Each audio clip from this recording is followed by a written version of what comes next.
कौन पाई प्रभु जगन्नाथ सुना थालीर खाद्य छाड़ी माटी पात्रर खाद्य खाइले। पुरी बड़दाण्डर भिड़ भितरे 8 वर्षर अनाथ पिला कान्न से प्रतिदिन देखे धनी लोक माने सुना रूपा थाली रे प्रभुंक पाई 56 भोग नहीं जाउछंती। से निज खाली हाथ को देखी मन दुख करे। से दिन जड़े सेवायत ताकू गोटे माटी पात्र रे किछि गरम अभड़ा देले।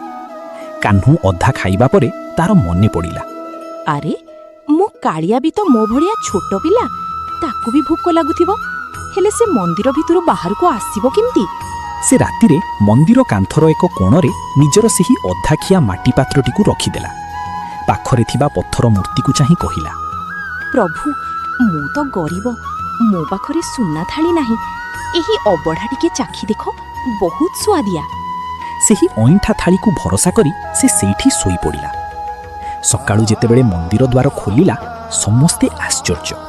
प्रभुंक रत्न सिंहासन रे सबु भोग अइंठा होई पड़िथिला, किंतु बाहरे कान्हू पाखरे थिबा सेही माटी पात्रटी संपूर्ण खाली थिला एवं सेथिरे लागिथिला महाप्रभुंक खंडुआ पाट।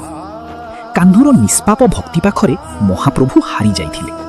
सतरे भगवान 56 भोग नुहे, केवल भक्तर श्रद्धा को अपेक्षा करिथांती।